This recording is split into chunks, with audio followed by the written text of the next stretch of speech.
ইন্টারনেটে কাজ করতে ভালোবাসে এবং যারা আসলে ডিজিটাল প্ল্যাটফর্মকে ভালোবাসে সেই সব ব্যক্তিদের, অর্থাৎ যে ব্যক্তিগুলো আসলে কষ্টর বিনিময়ে এই অনলাইন প্ল্যাটফর্মে এখন ভাইরাল কিংবা তারা সফলতার কাঠগড়ায় চলে এসেছে, সেই সব ব্যক্তিদের নিয়ে আমরা আমাদের প্রোগ্রামটা করছি। আপনারা সবাই সাথে থাকুন।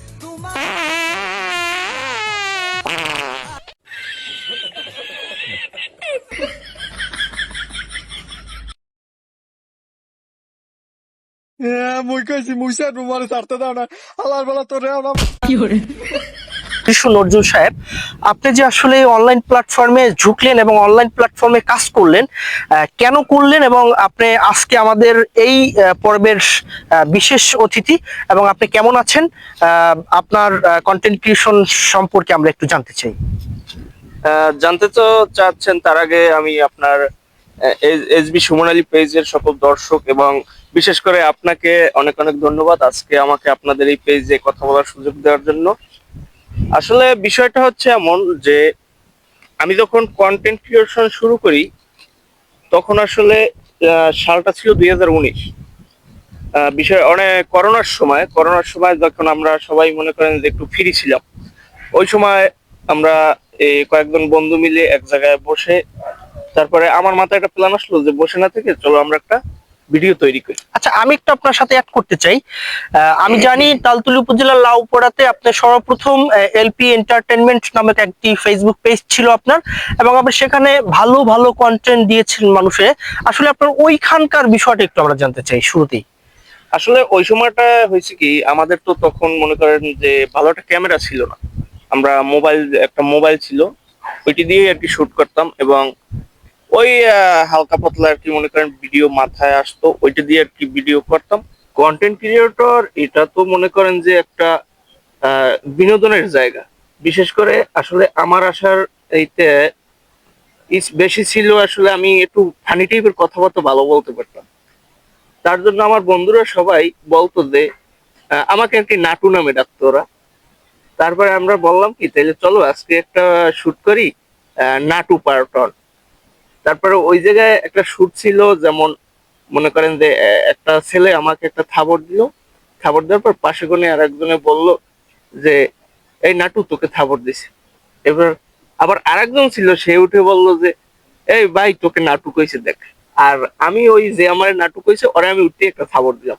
এই থেকে আসলে আমাদের কন্টেন্ট ক্রিয়েশনটা শুরু ওই ভিডিও থেকে, এবং ওই থেকে আমাকে সবাই আর কি ওই নাটু বললে ডাকতো। বাট আমি তো ওই থেকে আর কি কন্টেন্ট জগতে প্রবেশ করছি, এলপি এন্টারটেনমেন্ট বানাইলাম পেজ। তারপরে ওই পেজে আর কি অনেক ভিডিও ছাড়তে চাইলাম, তেমন একটা মনে করেন যে সাড়া পাইনি প্রথম দিক দিয়ে। পরবর্তীতে যে না, ভালোই একটা সাড়া পাইছিলাম।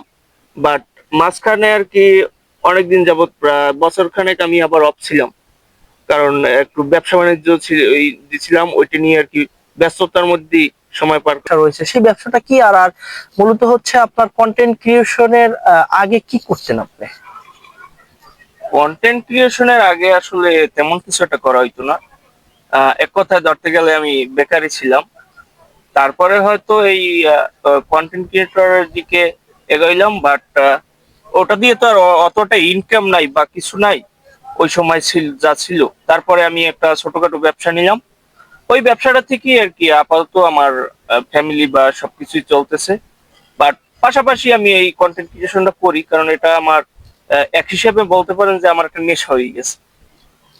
আচ্ছা, আপনার এই যে বর্তমান কন্টেন্ট ক্রিয়েশন করছেন, আপনি যে উত্থান পতন সবকিছুই তো আপনি ফেস করে আসছেন, সেই জায়গা থেকে বর্তমান প্রজন্মের যে কন্টেন্ট ক্রিয়েশন যারা করছে তাদের উদ্দেশ্যে আপনি কি বলতে চান?